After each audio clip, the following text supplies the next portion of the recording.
Olá pessoal, tudo bem? Hoje o Vozes da Estação está aqui na Casa Band, no nosso projeto itinerante.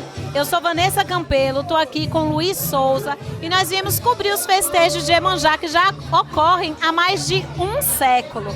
E nós temos um convidado muito especial que Luiz vai apresentar para vocês. Olá gente, pessoal do Vozes da Estação, estamos aqui hoje com Tássio Ferreira, né? Vou precisar de um tempo para falar do currículo dele, viu? Ele é doutor em artes cênicas, docente da Universidade Federal da Bahia, líder do grupo de pesquisa Aldeia, núcleo de pesquisa afro-brasileiras em artes, né? Tradições e ensinais da diáspora, e ele é Tata de Inquice do Terreiro, eu vou falar, depois ele me corrige. Unzo Ia Kisimbi Ia Maza Kizambi. Falei tudo certo? Mais ou menos. Ele vai esclarecer hoje, gente, pra gente algumas questões relacionadas aos festejos de Iemanjá, a sua origem, como ritos, festejos e festejos prestados à entidade, né, a Rainha do Mar. Beleza? Então... Eu gostaria de fazer um agradecimento especial à Band, que permitiu que a gente estivesse aqui hoje na Casa Band com Tássio, esclarecendo e conversando sobre esse tema tão importante, né, os festejos de Iemanjá. Muito obrigada, Tássio, por ter aceitado o nosso convite, ter doado um pouquinho do nosso tempo e todo o seu conhecimento. E conta um pouquinho pra gente sobre os festejos de Iemanjá, né? Como foi que eles se iniciaram e como foi que essa festa se tornou assim, tão grande, tão representativa do nosso estado e da nossa cidade? Primeiro eu queria agradecer a vocês a oportunidade de estar aqui, né? Pedir a benção a quem é de a benção, Mocoiú, Motumbá, Colofé. Eu acho que eu estava pensando hoje de manhã sobre essa festa, talvez seja a única festa brasileira que carrega o nome de um orixá africano, né? Fora da África, assim. Então a gente tem outras festas onde as religiões de matriz africana entram, mas essa de fato é a única festa que é de um orixá, né, de Iemanjá. É uma festa que acontece há 103 anos, né, então tem muitos anos aí de história, e conta os mais velhos e mais velhas que era uma festa que começa a partir dos pescadores indo agradecer ao momento de uma grande seca que teve aqui, né, de peixes, enfim. Então, como agradecimento, eles vão colocar esse presente para Iemanjá, que abençoa eles com mais fartura, né? Então, a partir disso, isso vai virando rito aqui na Bahia. E tudo que é rito, tem ali o pezinho do povo preto ali envolvido, né? Com certeza. Luiz, tem uma pergunta polêmica. Antes da pergunta polêmica, eu estava conversando aqui no Off com Tássio. Então, muita gente, o objetivo do Voz da Estação é desmistificar muita coisa, né? E a nomenclatura por nação, né? De Tata, ou pai Tássio, né? Então, a gente vai conversar um pouquinho melhor depois. A gente vai ter um episódio, Tássio já aceitou nosso convite, pra gente falar melhor sobre isso no estúdio, que é a terminologia Tata, por Tássio ser de nação Angola, né? Então, Tássio, a minha pergunta é: qual o impacto da festa de Iemanjá no combate à intolerância religiosa e no compartilhamento do conhecimento sobre Umbanda ou Candomblé? A gente tem um episódio, gente, falando sobre intolerância religiosa. Assistam, vejam. E a gente queria perguntar a Tássio sobre essa questão. Na verdade, eu até particularmente não gosto muito da ideia de intolerância religiosa, né? A gente precisa rever nossas leis depois de muitos anos, porque a religião não é para ser tolerada, é para ser respeitada, né? Então, eu já começo a provocar pensando um pouco nisso.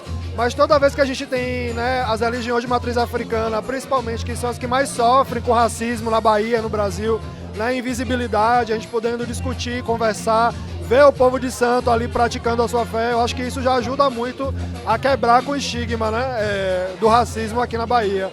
Mas eu acho que a gente está numa caminhada muito longa, acho que há muito pela frente ainda, as escolas são uma contribuição enorme. A nossa cidade respira cultura negra e a gente precisa entender que isso, né, que cultura é uma coisa, religião é outra, e que a religião também tem aspectos culturais, mas cada um está no seu lugar também, assim, né? Eu não sei se eu respondi a pergunta de vocês. Eu acho que sim. Quanto mais a gente faz candomblé, quanto mais a gente fala de orixá, a gente consegue quebrar com esses estigmas, né, ao longo da história. Então, para mim, a importância é essa. Quanto mais falar sobre esse assunto, mais conhecimento a gente vai conseguir soprar aí no mundo, né?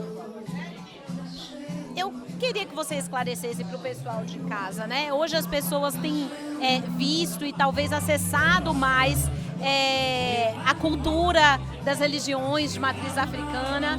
E como a gente pode orientar as pessoas de casa a virem e participarem dos ritos de Iemanjá, das festejações e da celebração de uma forma respeitosa, né? Quais são as suas orientações para quem quiser vir fazer a sua...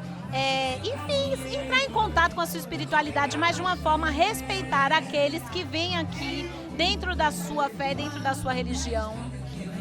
Então, o candomblé, antes de tudo, cultua a natureza, né? A grande essência do candomblé é cultuar a natureza, a terra, o sol, o mar, os rios, o vento. Então não tem porquê a gente ir cultuar Iemanjá, que é uma divindade que se manifesta nas águas do mar, sujando o mar, né? Então, vamos pensar em presentes que são biodegradáveis, né? Flores, comidas, frutas, docinhos, o perfume a gente despejar ou então passar em si mesmo, né? E conversar com a divindade. Eu acho que são essas estratégias que a gente precisa começar a pensar. E hoje a gente tem aí, como você falou, as mídias ajudando bastante, né? A circular as informações. Então, cultuar a natureza, cultuar o orixá, é isso, né? É preservar antes de tudo. Tássio, eu queria, se possível, que você falasse um pouco de Iemanjá enquanto divindade, enquanto orixá, essa história de Iemanjá, né? Você falou um aspecto bem interessante sobre ser uma festa do orixá africano, de fato. Então fala um pouco para o pessoal de casa sobre Iemanjá, sobre quem é esse orixá, sobre a importância de Iemanjá nesse aspecto também social na religião. Olha, eu inclusive não sou iorubá, eu sou angoleiro, né? Então poderia falar um pouco mais sobre Kayala, Cocueto, Kaitumba, que são divindades do panteão do Angola. Mas o que eu sei do Iorubá, né, é a divindade que é a dona de Ori, né? Então é a primeira divindade que cuida de todas as pessoas. Então a gente costuma dizer que Iemanjá é a mãe de todo mundo, porque quando você chega no terreiro, você é acolhido por Iemanjá, né? Então ela é o abraço quente, ela é a intuição, ela é o equilíbrio mental, ela é espiritualidade, acima de tudo, é a grande mãe, a grande Iá, né? Iá quer dizer mãe, então Iemanjá é a grande mãe de todo mundo, a gente considera ela dessa forma. E a mãe das águas salgadas. Você acredita que essa figura materna faz com que ela seja hoje assim? Ela tem uma representatividade assim tão grande. Eu tenho a impressão que Iemanjá tem uma força que une todo mundo. A gente tem um planeta Terra que é água, né, na verdade, né? Então se a gente começa a pensar no planeta Terra, a gente já imagina que nós somos água o tempo inteiro, né?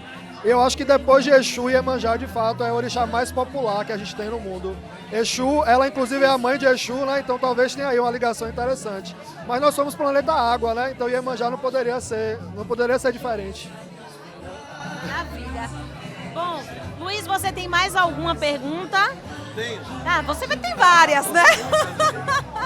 Mas eu gostaria de agradecer a Tássio pela disponibilidade, por estar aqui com a gente, ter aceitado o nosso convite, né?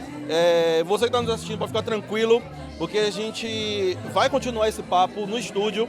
E eu queria, Tássio, que você falasse um pouco sobre o terreiro, sobre onde fica, sobre o nome correto, que a gente tentou falar aqui.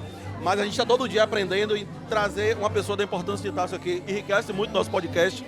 E eu queria que você falasse sobre o seu terreiro, sobre o seu trabalho. Fala um pouco pra gente. E muito obrigado. Eu que agradeço. Falar de orixá, de Inquice, de Vodum, para mim é uma oportunidade sempre positiva. O meu terreiro se chama Unzó Iaquisimbi de Amasa Nzambi, que quer dizer fonte das águas puras, casa da fonte das águas puras de Deus. Então, um terreiro de matriz Congo-Angola, a divindade principal é Kisimbi, se a gente comparasse com a mitologia iorubá, seria Oxum, né? E é um terreiro que tem a pretensão de ser um centro cultural, de ser uma escola, de ter muitos professores lá. Então, a gente está lá para além de terreiro, a gente quer propagar conhecimento, acima de tudo. E ajudar a comunidade como for possível. Então, apareçam, venham conhecer o nosso cantinho que fica em Simões Filho, no bairro Cova da Gia. @unzo, UNZO, Kisimbi, com KISIMBI, Kisimbi. Pode entrar lá no Instagram que a gente conversa um pouco melhor. Ou me adiciona no Instagram também, @Tássio Ferreira, e aí a gente vai conversando mais. Bom, eu acho que a gente vem chegando ao final da nossa conversa, que foi muito breve, mas que eu tenho certeza que deixou um gostinho especial em vocês, porque em mim deixou muita curiosidade. Tem muita coisa que eu vou pedir para você esclarecer para a gente no nosso próximo papo. Mas muito obrigada, Tássio, por você ter doado todo o seu tempo. Você que, como o Luiz falou, tem um currículo muito extenso, então tem, além de ter muita sabedoria e muito conhecimento, então é um prazer enorme estar aqui batendo papo com você nesse dia que é tão importante para a nossa cidade, né? É um dia que eu acho que realmente acaba sendo também um dia de enfrentamento e um dia para a gente trabalhar o respeito à diversidade. Obrigada a vocês que estão aqui conosco, que estão assistindo. Não se esqueçam, vou pedir para vocês curtirem, se inscreverem e compartilharem este episódio que deixou um gostinho para o próximo. Então já se preparem também para o próximo. Luiz, você quer deixar aqui uma fala final? A fala que eu queria era que se vier hoje, venha para aqui, venha para o Rio Vermelho, venha para a festividade, venha em paz, né? Se beber, não dirija. Voltem para casa em paz, gente. Não venham, venham com o coração aberto, que eu acho que é isso que Iemanjá quer de todos nós. Que Iemanjá abençoe a todo mundo, né? Que renove o nosso Ori para 2025 e que traga água de abundância no nosso caminho. Que assim seja. Então é isso, pessoal. Vamos ficando por aqui e daqui a pouco a gente volta com mais. Então sigam as redes de Tássio, acompanhem a gente por aqui que a gente ainda vai mostrar mais um pouquinho dessa festa tão linda que é a celebração da nossa Mãe do Mar, Iemanjá.